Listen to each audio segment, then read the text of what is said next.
So good morning, friends. Welcome back to Saturday Club of Baroda meeting. And today we have very eminent pulmonologist from Baroda. He's Dr. Arpan Shah.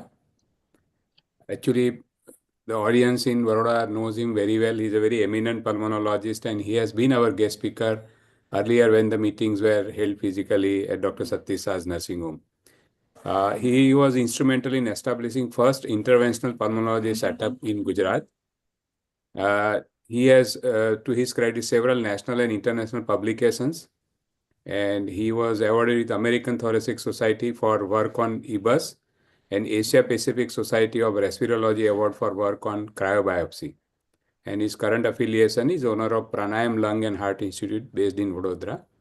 Today, he will be speaking to us about interventions and recent advances in pulmonology. So, welcome, Dr. Arpan. Thank you for joining us. Over to you. You have about 45 minutes to talk, and we'll keep 10 minutes for interactions. So, over to you. Thank you. Thank you very much, sir. In fact, I'm like your son because me and Varun were together as classmates, and it's really a pleasure to be back to this Saturday Cup. In fact, I was not even aware that this is on online. I've been to this club. I used to attend it practically every Saturday. In fact, 3 or 4 times previously also, I've presented here, and it's really a pleasure. But it's been almost 15, 16 years of my practice, medical practice, and things have changed significantly over last 15, 16 years. And that is why I'm going to today present on interventions and the recent advances, particularly related with interventions. About 7 or 8 different modalities of interventions that have been developed over last decade. I'm going to describe. About 5 or 6 of them we are actually doing at Pranayam, and rest of them, such as robotics, I'll just go through the slides. That's not we are doing right now at present. But I would just request all the August attendees out here that rather than keeping the questions here at the end of the thing, please, I'm quite junior to you, almost half your age, almost all of them. So please feel free to stop me in between the presentation and let's discuss over those modalities rather than keeping the question. I don't mind either ways, but it would be far more interactive session, right? You can do it in the chat box, or otherwise this is also fine, right? So this is our unit. The first on the right side was started off in 2012, and 2019 we started off the second unit, which is the super specialty unit. Right? Yeah. Slides are not moving. Sir, just a second. No problem. No problem. Take your time. Yeah.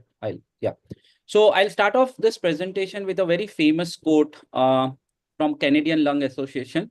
And it's one of my favorites, that when you can't breathe, nothing else matters. It is very, very important that our breathing is normal.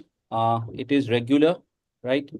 My father started his medical practice in the last quarter of the last century, long time ago. Almost, he's been witness to almost 50 years of medical practice, particularly related with pulmonology, and what a half century it has been. In fact, to be very, very precise, on 18th of this month, he completed 46 years of his pulmonary practice.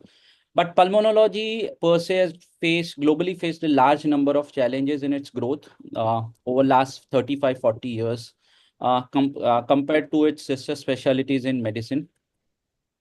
In fact, even I started my practice in 2010. So when I started off, it was more all about tuberculosis, not just because there were no other diseases present, but they were not diagnosed enough quickly due to lack of microbiological techniques. Rather than lack, I would say it was more per se of availability, accessibility. I started off my practice in Raupura at our old clinic, and we still used to wash the X-rays. Then the CR came, and now it's digital DR X-rays.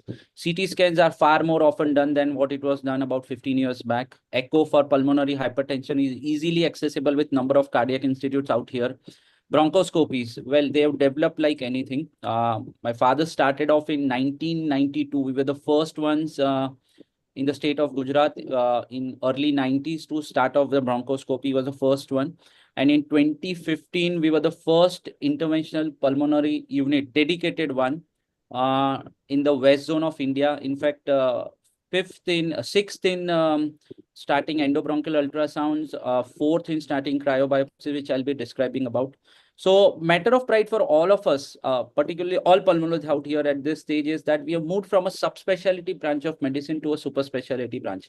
But let me tell you, friends and colleagues, that the lung, I tell you, this is a very famous quote from 1637, almost 4 centuries, 5 centuries back. It's a very, very amazing organ. And these are again two quotes which I would like to say, and just giving a brief history before we move on to recent advances, that see how fast paced the whole scenario has changed in almost last decade. This is a quote from Harrison Principles of, which is a Bible of internal medicine. All of you are aware of that. From, sorry, 1990-92, page number 1043. Lung is a major hindrance for the use of ultrasound at the thoracic level. And views after 20 years, and I'm not quoting myself, I'm quoting Harrison, which is Bible of Medicine, that ultrasound imaging is not useful for evaluation of pulmonary parenchyma. So in 20 years, even Harrison could not change its view. So basically, when you look at lung, you cannot eat an elephant. You have to break it down into different pieces, right? It's too big to be eaten in one sitting. So if you break down the whole lung or a thoracic cavity, there is into anatomical regions. And why I'm describing this basic thing is because all modalities that we do to diagnose lung conditions look at lung from different aspects. It's just like what we do in heart. I mean, to just draw an analogy, an echo looks at the flow and the blood flow and the of the heart. ECG looks at the resting heart rhythm. TMT looks at a heart rhythm at motion, in motion. DSC does that same, right? And angio looks at the flow and everything. So similarly, there are different modalities in lung as well, right? Where you have to use, you have to figure out that what, from where you want to biopsy or from where you want to do a therapeutic procedure. So lung per se, thoracic cavity per se, I would say, is divided into airways, pleura, mediastinum, parenchyma, vasculature, and bony thorax, 6 parts. And we'll be discussing about airways, mediastinum, and parenchyma, because other three itself is another 45-50 minutes of talks about that. But majority of modalities would take it. I'll just briefly describe about the pleura at the end of the stage, if end of the presentation, if we have time. So there are different IP modalities, I said. Bronchoscopy, all of you are aware. It's a basic procedure. It looks at airways, but I'll be describing the basic, the recent advances, what have happened in bronchoscopies. Thoracoscopy, of course, looks at the pleura in pleural effusions. Now, doing a simple pleural tapping is out of vogue. In fact, any amount of fluid more than 500 ml, we generally try to do a thoracoscopy, remove it. The biggest advantage with doing a thoracoscopy in such patients is to get a biopsy in the same sittings. EBUS, endobronchial ultrasound. It's a very fantastic modality. Again, I would like to reiterate here, it was first came into vogue in 1996-97, but it almost took 15-20 years by the time it started coming up in regular use. Cryobiopsies looks at parenchyma, and there is something called cone beam CT, robotic bronchoscopies. That we don't do it right now, but I'll be describing about that in just a couple of slides. Central airway obstructions and stenting, and severe asthma and emphysema. What are the modalities available for that? So this is about a bronchoscopy out here. And now the whole presentation, actual presentation about the recent advances, I'm starting off from here. So please feel free at any given point in time to stop me and ask questions. So this is basically a narrowband imaging. You can see the green and violet things. The image on the left side is a normal bronchoscopic image, which is known as white light. And the image on the right side is narrowband imaging. Now, what is it? This is a simple case of a COPD patient. And you see there is nothing abnormal on the left image. But when you do a narrowband imaging, you can see the green and violet. The vasculature can be very well differentiated. And this shows the more there is a difference in this lights as per the range, yeah, the more suspicions you would be able to do it for malignancies, early malignancies. So this was a case of a 60-year-old male COPD male patient having only persistent complaints of cough. And this is what his narrowband imaging showed us. So it showed us that there was a possibility of a malignancy. We took a biopsy from this and turned out to be a carcinoma in situ. The scans and everything were practically normal. It was a very, very early T0 stage, TX0 stage carcinoma in situ. He was subjected to chemotherapies and he's recovered. He's done his fantastic life. He's still following up since almost now 6 years. Now, this is another modality. See, the same things, a simple bronchoscopy on the left image, and this is a texture and color enhancement. Now, this patient, you can see it's a right upper lobe. On the 3 o'clock to 5 o'clock position, you can see the elevations of mucosa. Now, of course, this is a kind of malignancy. That is, of course, the patient had done a bronchoscopic biopsy outside from this lesion from 3 o'clock to 5 o'clock. But it did not turn out. It just turned out to be fibrosis. Now, we had a decision on table here to make that to subject a patient to a second biopsy itself is a challenging thing. We described him. We did this texture and color enhancement. Our decision here was to resect the whole tumor or to ablate the tumor. Because what we need to tell you, when you do a TXI, you can see far more blood vessels. It basically gives us the margin. So this patient eventually could not be resected. So we ablated this patient for carcinoma in situ, and he's doing well as well. He unfortunately could survive because he had multiple other comorbidities. He could not survive more than a couple of years after doing this. This is again on a different modality, red dichromatic imaging. This was a tracheal stenosis. The image on the left-hand side corner, you can see it was a complete tracheal stenosis, benign tracheal stenosis, right? Again, we did a red dichromatic imaging. We figured out the vasculature which was there or not. And we had to do the dilatation for this tracheal because the patient was into severe breathing difficulty. In fact, there was he could not breathe. The saturations at room air were, if I remember correctly, I did this about a year back, was about 85 on room air, right? So what we did was we used electroknives to figure out that where there is vascularization or where there is scarring, and wherever there was scarring, we used that position, that place only to do the dilatation to minimize, or practically there is no bleeding. I mean, some amount of bleeding will always happen, but we can minimize it significantly. So these are different modalities just in bronchoscopy, sir. This is nothing done to me. It is just with the help of a switch on a bronchoscope that you can change all these modes and figure it out. So that is that. Now let's come to, we have always known about adult bronchoscopies, but there are something called thin and now ultra thin bronchoscopies. Thin bronchoscopy has an outer diameter of 3.5 mm, which is basically used in pediatric bronchoscopies. We do have it. We do use it for removal of foreign bodies. And now about 8-9 months back, ultra thin bronchoscopes were introduced in the market by Olympus, which has an outer diameter of 2.7 and the inner working channel of just 1.3. So all of you will be aware that lung per se has 23 generations of alveoli, right? Airways. So a thin bronchoscope can go up to 10 or 12 segments, but ultra thin can go up to almost 20th generation of 18 to 20 generations of alveoli, and you can basically take a BAL from that particular segments as well. So you can go right up to the periphery, and this is very, very important when you're dealing with solitary pulmonary nodules. Right now, there is We have just ordered our ultra thin, and hopefully next couple of months we should be able to get our ultra thin bronchoscopes as well at our unit. The navigation bronchoscopy is the latest in that virtual navigation bronchoscopy. All of you will be aware of that.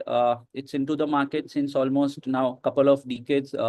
Quite a lot of radiologists do it. Only thing is that you have to inform that you need to do a virtual navigation bronchoscopy.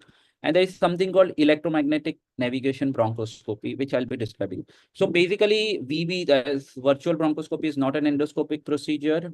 It uses a non-contrast enhanced CT images to reconstruct the 3D airway images that appear similar to those visualized during an invasive bronchoscopy. So it's like, if I draw an analogy for all of you, it is more like doing a cardiac CT rather than doing a angiography, right? It will tell you the calcium score, it will tell you where the blocks are, right? And then you can go and do a conventional angiography if the calcium scores are not in the normal range, right? So it's similar that. Electromagnetic navigation bronchoscopy basically uses a planning phase CT scans to reconstruct a virtual bronchoscopic image. So basically, it is what we do is we use a virtual bronchoscopic image and add a navigational tool, which is an electromagnetic field. And it provides dynamic and temporally track guidance during bronchoscopy. This is done during real time. So electromagnetic tracking. Yes, sir. Any questions? Okay. It basically uses an electromagnetic tracking system with a virtual bronchoscopic navigation, and it helps us develop a map during bronchoscopy. And it gives a very, very high resolution 3-dimensional CT imaging. There are two commercially available systems, super dimension and spin thoracic navigation systems. The only difference is that a super dimension can be used in OT plus suite, bronchoscopy suite as well. Spin can be used directly in suite. It depends on different settings and lesion characteristics, which one you want to use. There is something called lung care navigation system. Apart from this, were introduced about 6-7 years back.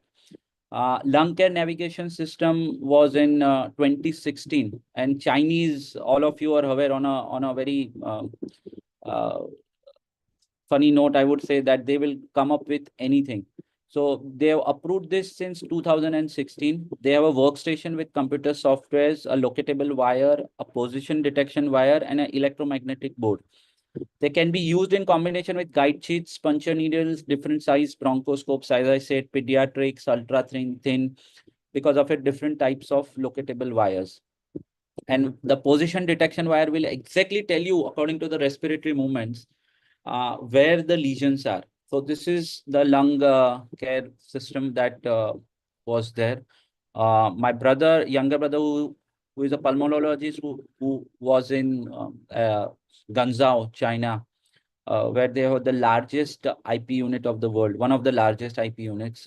This is an image from there somewhere, which shows that, right? And this is how, these are the image on the A that is shown is a locatable wire.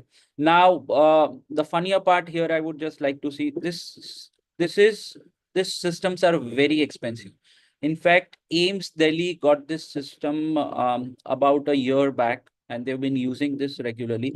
But there are about 20, at present, about 35-40 centers, IP dedicated centers across India who've been doing all of this. And what we have done is what we call an Indian jugaad for this. See, basically they are locatable wires, and they do it on a virtual bronchoscopy. So what we have done is we have something called radial EBUS, which we have been doing since last almost 9 years now. And I'll be showing that as well. So we use that radial EBUS. Can you see the D image out here? That is a fluoroscopic image with a radial EBUS. So we, instead of using a complete mapping, which is, since it is not cost effective, it's pretty expensive system, right?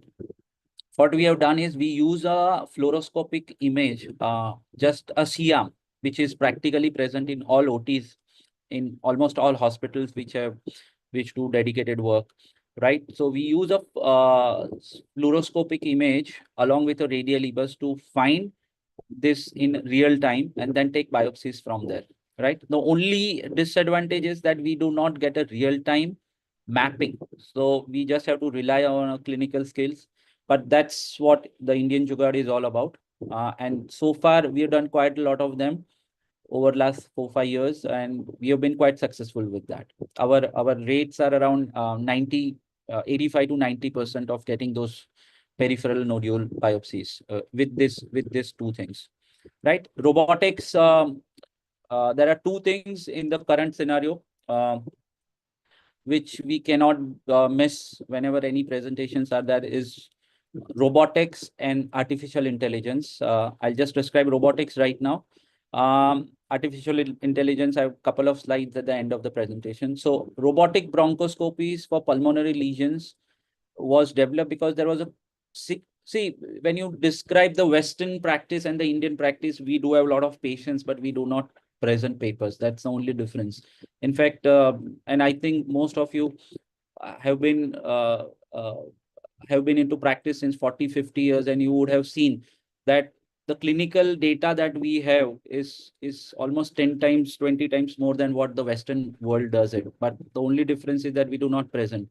So there was a difference in the diagnostic yield, and on a lighter side, it was the say about 3 or 4% of difference, and that's why they went into robotic bronchoscopies. So they use this see, electromagnetic navigation would not allow a direct visualization of airways. So what they did was just to prove that we will have that 4% of more, and that 4 is differences between 90% to 95%, which I think in the clinical scenario would not make a significant difference compared to the fact that we work in a cost constrained country with most of the out of the pocket paying patients. Robotic bronchoscopies are pretty expensive, and as of now, I do not see any need. But since we are talking about latest in interventions, I thought it is important for everyone to know about it. So electromagnetic navigations will not give us a direct visualization of airways, whereas you do it with robotics, it will give you a direct, along with the mapping that I described, will give you a direct visualization. So there are two robotic assisted systems as of now in the world: Monarch platform by Auris Health and Ion Endoluminal system by Intuitive Surgical. Both of them are in United States, right? This is a robot that you can see by a Monarch, the first system that I described, right? This is an airway and this intubated, you see this? And this is a lady doing a robotic bronchoscopy, and this is the real-time visualization, right? So this is how it is done. The mapping, the right side screen shows the real-time mapping. Can you see the center lower screen out there? Right? I would say the C image, the B image here. Can you see that green? They can go into the right upper lobe and they can go to quite periphery, right? And then they use the D image is the radial EBUS. Now, augmented fluoroscopy. Again, I do not see any major significant need. We have all be using C-arms. We all have C-arms in our OTs. And now in fact, we have a flat panel C-arm as of now. And it basically takes care of, it gives a very fantastic image, almost like a CAT image that a flat panel gives. So again, an augmented fluoroscopy is an advanced imaging that enhances visualization and navigation. Right. So this all deals with EBM, robotics, augmented fluoroscopy, basically deals with just the navigation of bronchoscopic procedure. It will give you a map. It will basically fuse an image of the CT scan with a live fluoroscopic image, and it will overlay the anatomical structures into real-time imaging. So when you're doing a procedure, a live procedure, it will just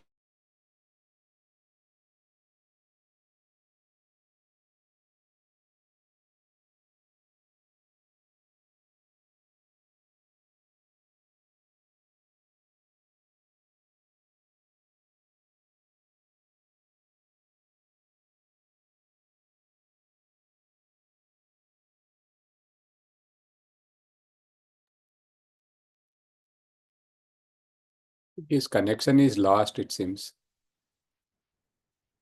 Like this way, can you hear me? Yes, I can hear you. So, can you hear Arpan? No, No. his connection is Let lost, as you me, let said. me call him up. I Hmm. think his connection is lost. I will call him up.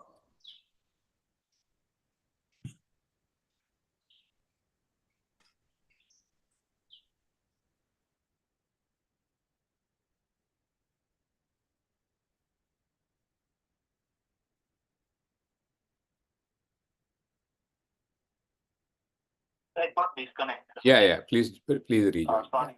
No problem. No problem. Take your time. तो क्या आता fluoroscopy पर आता ना? You were on augmented fluoroscopy, yes. Yeah, okay. Yeah, please, no problem. We will wait. No, it happens. It happens quite frequently, so don't worry.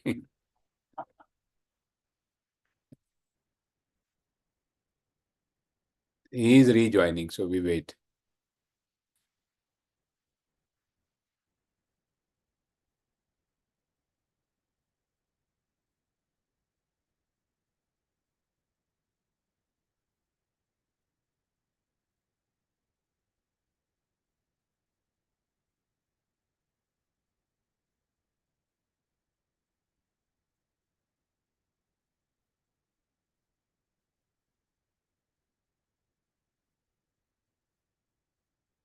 Yes.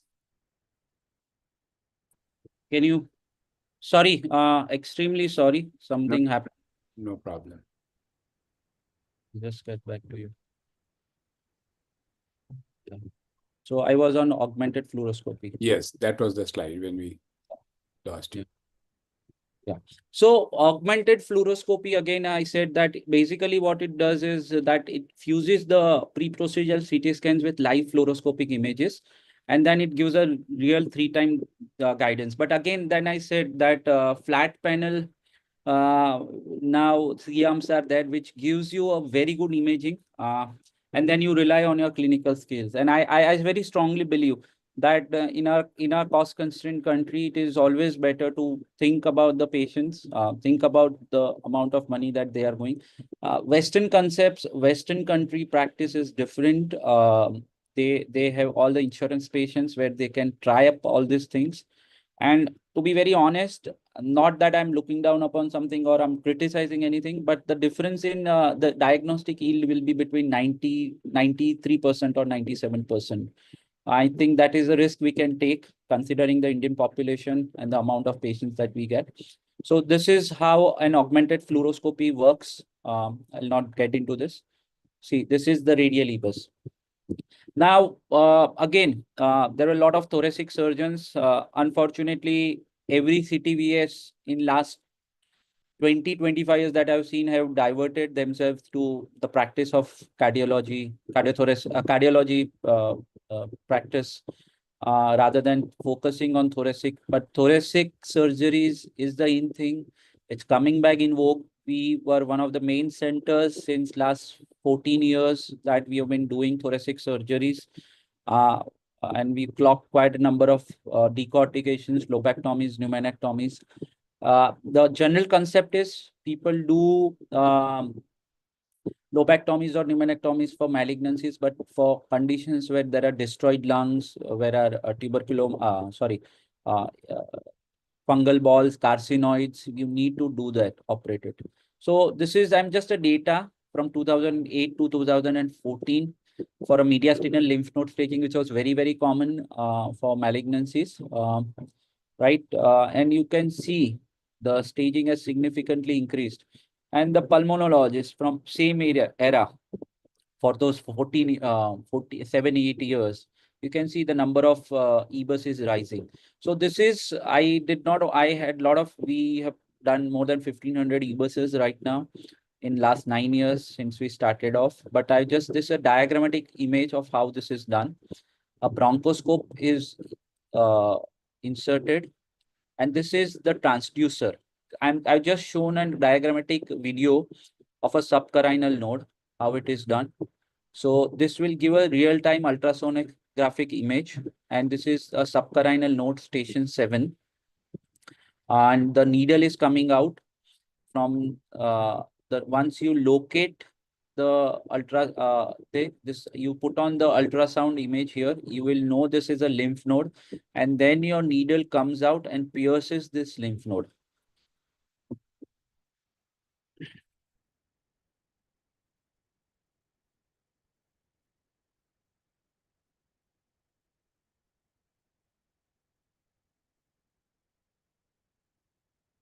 This needle piercing the lymph nodes, and this transducer, ultrasound transducer that you are seeing it's almost the size of a nib of a pen, and it's amazing. And it will tell you it practically works like a normal ultrasound that we do here outside. And this is how the needle, I'll just rush into it because of the lack of time. And the puncture passes, you do it, right? And this is, all of you are aware, this is my dear friend, Udayan Kachi. He's a great pathologist and he's quite instrumental to help us develop all these modalities out here. And I keep telling him, like his beard, he had this fancy thing done about 3-4 years back during COVID. So I tell it whether it's rose or thorns. Rose is rapid on-site examination that we do. So it's basically like a frozen section that you do during surgeries. It gives an immediate answer to your things. Slides are made. There is a different presentation. I can almost an hour for all these things. So I just put a slide here. So like a frozen section that a surgeon does during operating malignancies. Rose, we take the slides and Udayan is there with us in the OT. And he tells us exactly and precisely whether it's a malignancy or tuberculosis or a sarcoid or whatever it is. And then we can take the cell blocks or culture. So the diagnosis of a malignancy from 3 or 4 days where you have to wait has come down to practically 15 minutes of procedural time for us. So this is, now there is a recent concept called PROSE, where pulmonologist is doing the ROSE. So he's in the OT with me. And in fact, after the procedure, I'm just having a look at those slides.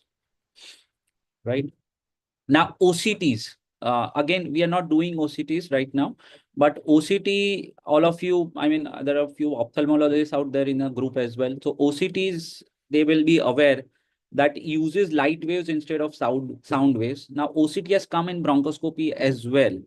So, in fact, you don't even need a pathologist. Can you see here an OCT image will tell us whether there is a dysplasia, moderate, mild, or severe, whether there is a carcinoma in situ or invasive. So I'll show you. Through a bronchoscope, the OCT transducer is introduced on that particular mucosa. When I did that NBI thing, no, when I showed you those images, particularly on those carcinoid and that carcinoma in situ can be easily diagnosed with this OCTs. Again, for an Indian thing, it is a little far-fetched concept because OCT transducers are slightly expensive and does not be cost-effective to the patient. Confocal laser endomicroscopy, again, similar to OCTs, that tells us the real-time high resolution of visualizations of lung tissues at cellular level during bronchoscopies. Not going into details, but these are the confocal and endomicroscopic, confocal and OCTs and confocal laser microscopic transducers that you can see. Can you see the arrow showing confocal imaging window? So through a microscope, through a bronchoscope, when you introduce that and put it on the mucosa, it will give you an image which is seen on the left-hand side. And it would be kind of a pathology. So you don't even need a pathologist at that given point in time. Just in OT, you can tell. And this is when you are dealing with early, very, very early malignancies. See, this is when you do an OCT on an airway wall or when you do a confocal microscopy on an airway wall. The left one are the OCT images. The right ones are the confocal images, right? This is just a white light and this is how the histology will look. It almost gives 100 times endomicroscopic analysis. So you can imagine the diagnosis, which was taking 5 days, 6 days, at times in about 20% of patients. And on a lighter side, I would say that pathologist, I mean, no offense meant to them, but they were using that the material is insufficient. This is not there. This is not there. You imagine that you are getting any kind of diagnosis in 15 minutes, less than 15 minutes. It saves so much of a trouble. Now, this is a radial EBUS. Sir, how much time do I have? Can I have 10 minutes more? Hello. Yes, yes. You have a Yeah. lot of time. It's 8:37, so you can speak for 10-15 minutes still. Yeah, that I'll finish before that. So this is now again, we discussed about mediastinal lymphadenopathy where we did endobronchial ultrasound. Now this is radial EBUS. Sorry. Yeah. So this is again, this is also what we have been doing it. This is for parenchyma of lung, and you insert a bronchoscope. This is again very interesting because you go into right upper lobe. Right, this is the superior segment, anterior segment of the right upper lobe, and this is a transducer. This transducer itself gives us a 360-degree views, and then you check all the segments. This is an anterior segment of a right upper lobe, most difficult part to access in a in a lung, and there is a tumor here, and you insert this radial. It gives a 360-degree. There is a sheath. The sheath goes there, and then you take the brushings or you take a cryoprobe biopsy from this, right? So this is a very this is known as radial EBUS, and this is a biopsy taken from the sheath. The sheath is there, and then both of the things are. Now I'll just go back to tell you this is a normal bronchoscope. What I was talking about, an ultra thin and thin. I'll go back. Those bronchoscopes. Those bronchoscopes. I'll just pause it here. And can you see after the tumor, there is a segment? Those bronchoscopes can go there, right up to there, beyond there. So that is an advantage. This is again that we have been doing argon plasma, cryo, and the cauteries that we do it.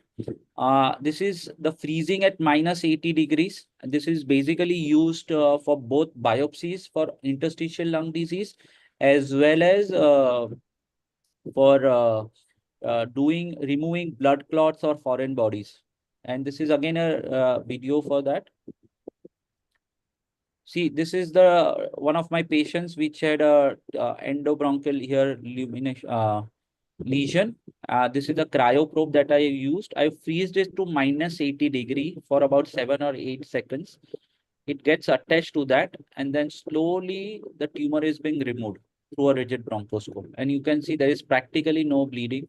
I'm just trying to increase the diameter and get it back to normal. This is a very nice procedure, very helpful. And we were the 4th center in India to start doing it, first in the west zone of country. And we have done now about close to 200 parenchymal biopsies. We have used this in ECMO to remove blood clots. ECMO is something that we have started doing post-COVID at our institute as well. This was a tumor, again an image. The left-hand image shows a complete obstruction through a cryo, and you see the right-hand image, post-cryo debulking, how the image is there. And this was the CT scan, airway recanalization. The left lung was totally collapsed. And after removal of that tumor through a cryoprobe biopsy, you look at this. This is balloon bronchoplasties. For benign bronchostenosis, we use a balloon, CRE balloons, the balloons that gastro people use as well. And we dilate it, and you can see how a bronchostenosis improved. Right? This is again a stenosis, and then we have inserted a stent on the right-hand side. I'll show you a couple of quick videos of how a tracheal silicone and a metallic stents are there. This is the CT. Complete obstruction is there.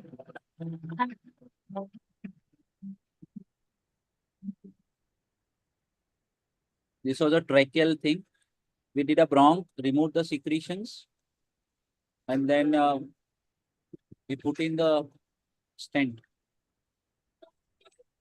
This is how a stent is used. Tracheal stent.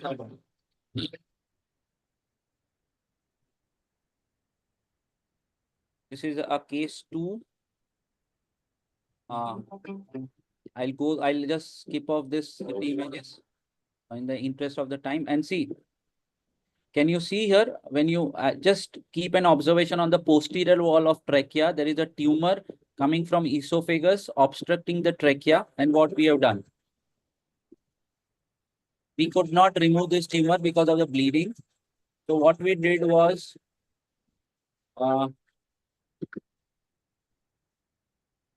we put a stent here and get back to original. So the stridor was avoided.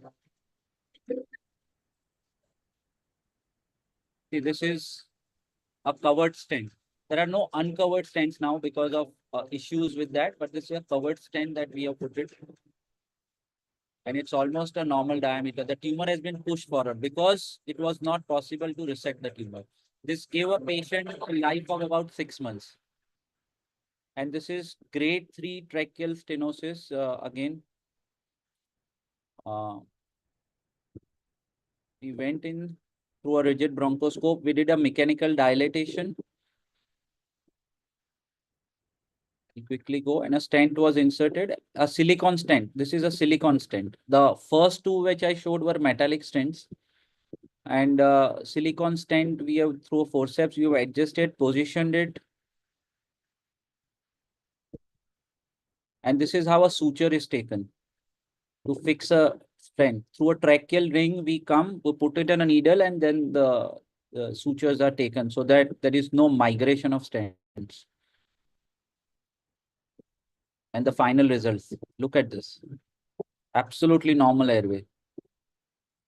So cone beam CT is again a thing.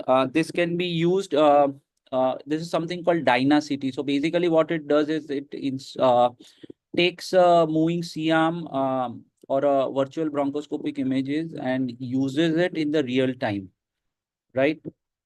It's nothing, it's something called Dyna CT.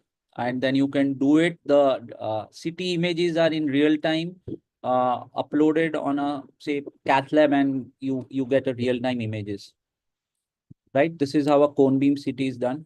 Bronchial thermoplasty. There were 3 centers in India who started doing this, but there was not major success. Basically, it was used for uncontrolled asthma.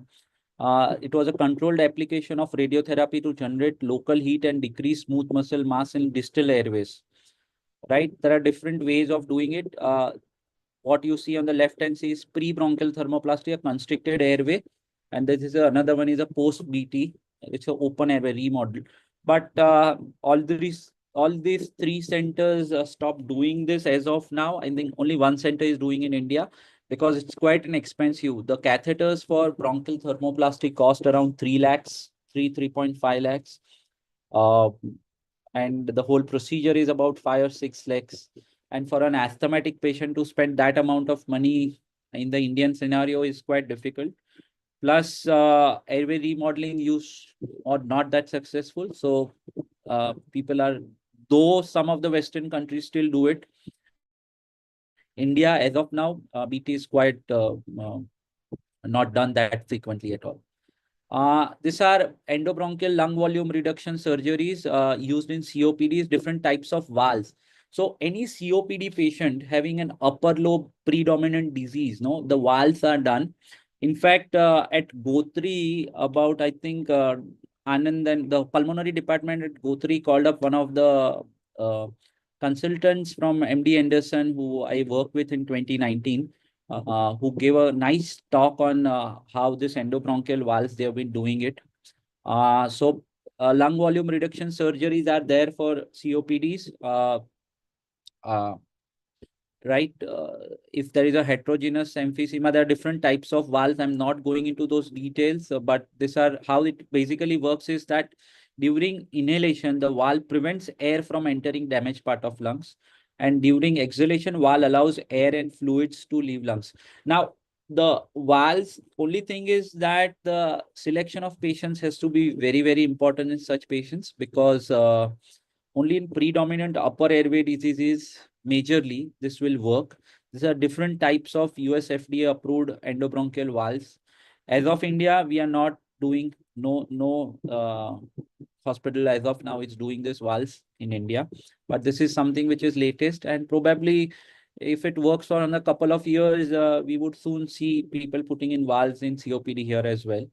Artificial intelligence, there's something called autonomous bronchoscopies, broncho copilot.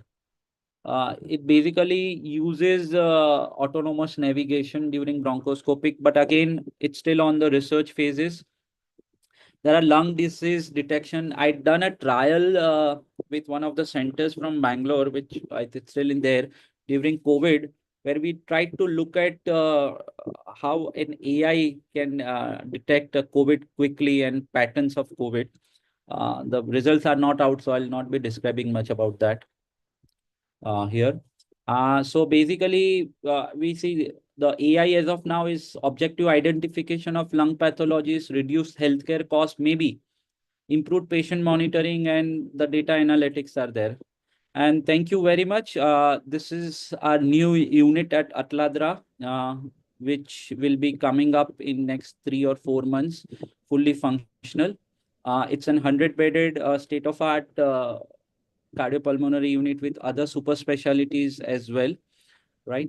And I'll end up with this very famous quote by Stephen Hawking, and it's one of my favorites, that the greatest enemy of knowledge is not ignorance, it's the illusion of knowledge. Thank you very much, and I'll be more than happy to answer any questions that you have.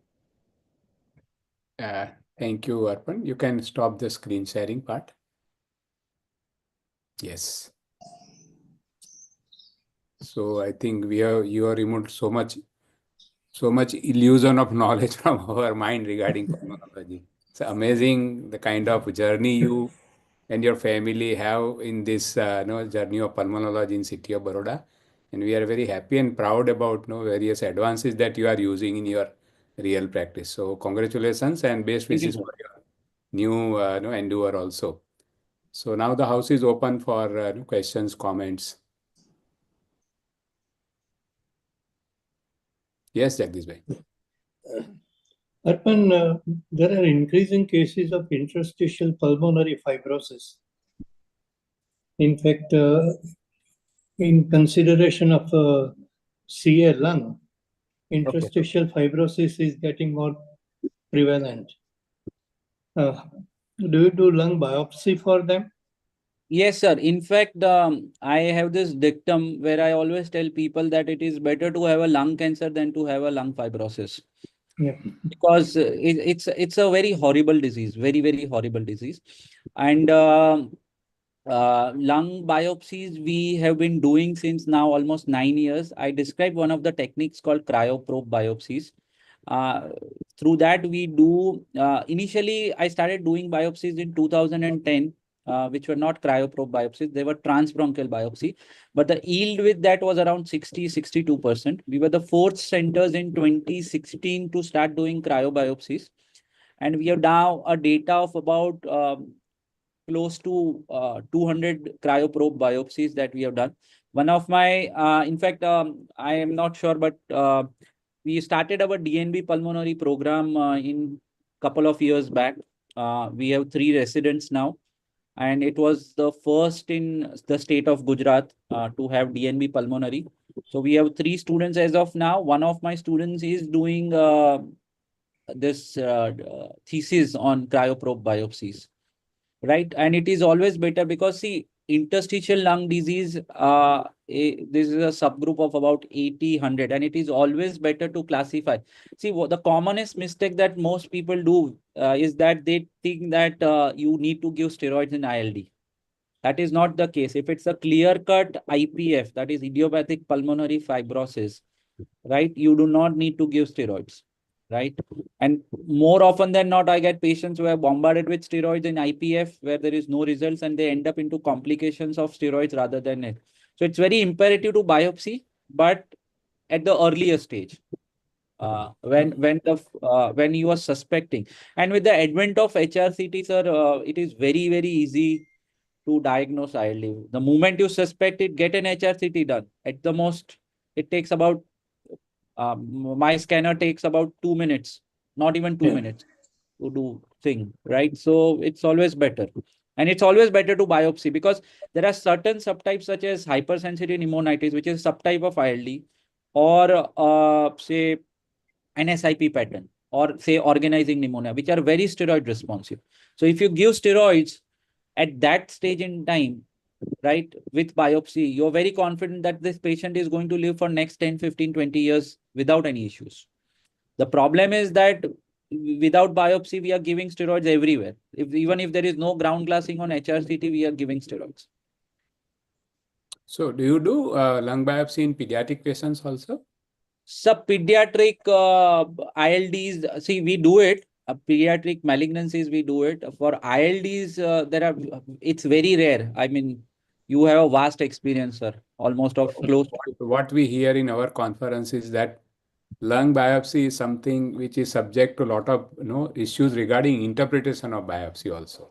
It's a Sir, ILD is yeah. a very broad term under the umbrella under which there are a lot of conditions. To differentiate them on biopsy, there are issues regarding interpretation. That is what I learned from various conferences. No, I mean, see, I'll tell you, we've been fortunate enough to have Udain with us.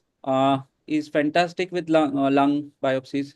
In fact, when we started doing EBUS and cryos, there were no experience. We ourselves had our doubts, and I'll be very honest with it. When we started doing rows, because we do it in Methylene at that time, and then Methylene Blue in the OT, and then he does it at HNE at his place. But we've done quite a lot of them. It's quite a good experience with him. And in almost 8-9 years that we've been doing it, we hardly had any issues, major issues where the diagnosis has significantly changed. Thing is, the pathologists have to be earmarked. They have been told that you need to develop them. As we started learning about IP, he also started learning about lung pathology, lung biopsies, giving us more things. So it's an ever-growing field, sir. All of us are aware that no one knows everything. True. We have to develop ourselves. So I think pediatric ILDs are very rare. I have seen one in my life as of 15 years of my practice and another 5-6 years of post-graduation and DNB. One young ball, and that was PAP, alveolar proteinosis, right, where we needed to biopsy him. But other than that, I have not seen pediatric ILD. For malignancies are rare. If they come to us, we can biopsy it with our thin and ultra thin bronchoscopes. But pediatric we encounter more of foreign bodies rather than all these things. Very common. Yeah, very common. Yeah. Yes. Any other comments, questions?